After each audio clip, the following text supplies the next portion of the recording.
13 November Awami লীগের ধ্বংসাত্মক কর্মঘোষণার প্রতিবাদে চট্টগ্রাম শহরে জুলাই ঐক্যের লাঠি মিছিল সমাবেশ। বিস্তারিত থাকছে চট্টগ্রাম থেকে এম এ কাশিমের প্রতিবেদনে।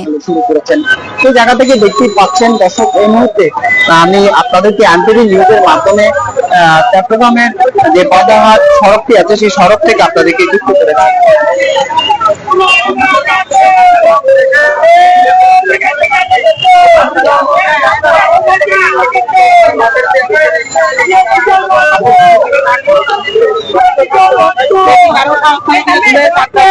কারণ আমার কোনো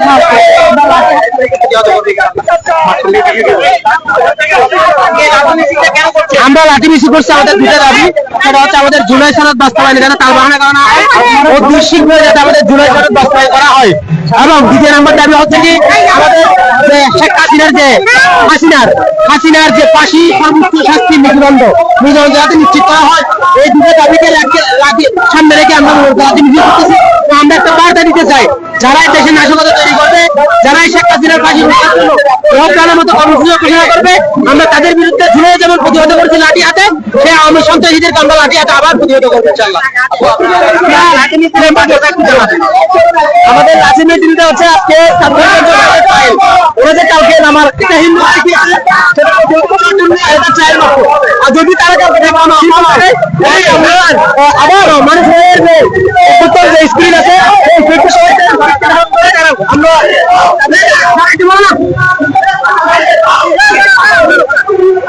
দর্শক, যেমনটি আসলে বলছিলেন জুলাই ঐক্যের নেতৃবৃন্দ রয়েছেন, তারা কিন্তু আসলে একটি বার্তা আসলে দেওয়ার চেষ্টা করছেন যে আগামী 13 নভেম্বর যে আওয়ামী লীগের দেশব্যাপী আসলে লকডাউনের যে কর্মসূচি, সেই কর্মসূচি আসলে ঘিরে আজকে জুলাই ঐক্যের একটি লাঠি মিছিল চট্টগ্রামের যে বদরহাট রয়েছে সেই বদরহাট থেকে তারা এই লাঠি মিছিলকে বের করেছেন।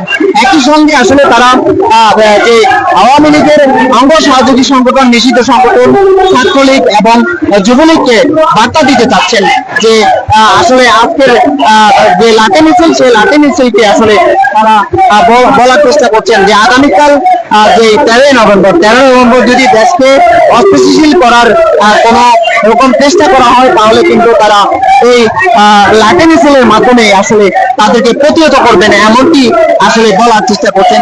তো দর্শক, আপনাদেরকে দেখতে পাচ্ছেন এই মুহূর্তে আমি শাহিদুল ইসলাম মাসুম এনটিভি নিউজের মাধ্যমে চট্টগ্রামের যে বাজারহাট রয়েছে সেই বাজারহাট থেকে আপনাদেরকে যুক্ত করেছি। দর্শক, এখানে আহত যারা জুলাই 24-এ যে যারা আহত হয়েছেন, তারাও কিন্তু এখানে এসেছেন এই লাঠি মিছিলে। আমি সেই চিত্র আসলে আপনাদেরকে দেখানোর চেষ্টা করছি।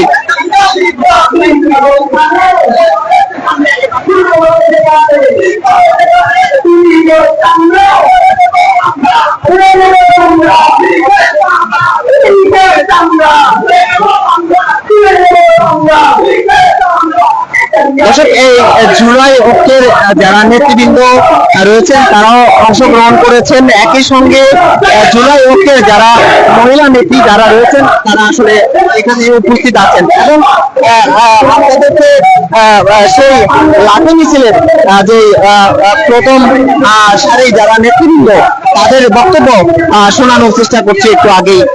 একই সঙ্গে তারা বলারও চেষ্টা করছিলেন যে আওয়ামী লীগের গত 17 বছর যে সাধারণ মানুষের উপর যেমন নিপীড়ন এবং সাধারণ মানুষকে গুম খুন সহ তারা যে কর্মকাণ্ডে লিপ্ত ছিল, সেই লিপ্ত থাকার পরেও আসলে তারা এই আবারও বাংলাদেশকে এই লকডাউনের 13 তারিখ যে লকডাউনের ব্যাপারটি উঠে আসছে, সেই লকডাউনের মধ্য দিয়ে আসলে দেশকে অস্থিতিশীল করার পায়তারা করছে এবং দেশকে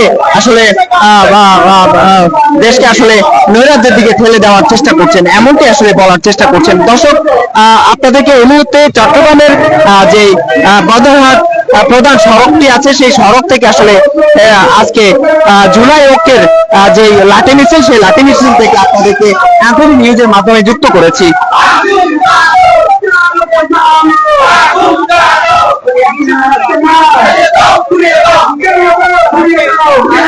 দর্শক কে কোথা থেকে দেখছেন, কোন জায়গা থেকে দেখছেন, কমেন্ট করে শেয়ার দিয়ে আসলে এমপিবি নিউজের সাথে থাকতে পারেন।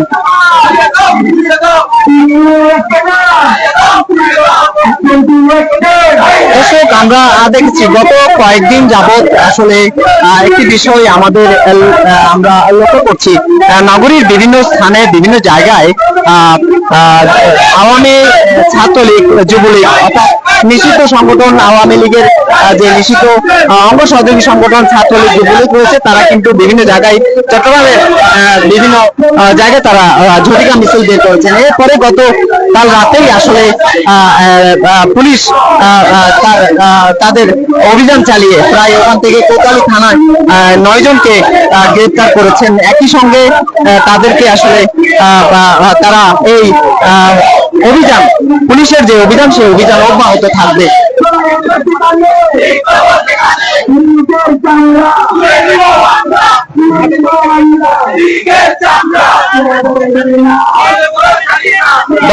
দর্শক স্লোগানে আসলে তারা বলার চেষ্টা করছেন, লীগের চামড়া তুলে নিব আমরা। আপনাদেরকে আসলে সেই স্লোগান শোনানোর চেষ্টা করব।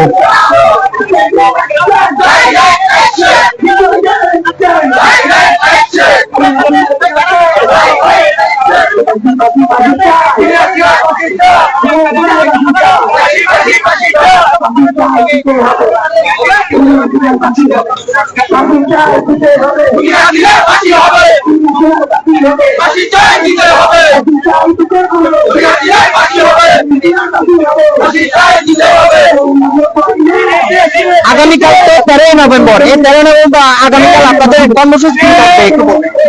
আমাদের কর্মসূচি আজকে থেকে শুরু, কাল কোনো ইয়ে নেই। 2024-এ আমরা সব মানে খালি হাতে রাস্তায় নেমে খুনি হাসিনাকে বিদায় করেছি, আর এখন আমাদের হাতে লাঠি আছে। এটাই জনগণ জানে, সবাই জানে। এখন তারা নিজেরটা নিজে ভাবনা চিন্তা করে যদি নামতে ইচ্ছে করে নামুক, নো প্রবলেম, ওয়েলকাম। সংগঠন ছাত্রলীগ, যুবলীগ যদি এই লাঠিকে প্রত্যাখ্যান করে যদি রাস্তায় নেমে, তাহলে কিভাবে প্রতিহত করবে? ইতিহাস হবে, ইতিহাস হবে। ওরা যদি রাস্তায় নামতে পারে তাহলে মারও খাবে। দর্শক যেমনটি শোনাচ্ছিলাম যে আসলে তাদের যে বক্তব্য, সেই বক্তব্য আসলে কঠোর ভাবে তারা এই আগামীকাল কোন নৈরাজ্য যদি বাংলাদেশে হয় তাহলে কিন্তু কঠোর হাতে তারা দমন করবেন এবং তারা কিন্তু লাঠি নিয়ে আজ থেকে আসলে তারা মাঠে থাকবেন, এমনটি আসলে বলার চেষ্টা করছেন। তো দর্শক এ ছিল আমার কাছে চট্টগ্রাম থেকে আজকে জুলাই ঐক্যের যে লাঠি মিছিল, সেই লাঠি মিছিল থেকে আমার কাছে সর্বশেষ যুক্ত ছিলাম শাহিদুল ইসলাম মাসুম।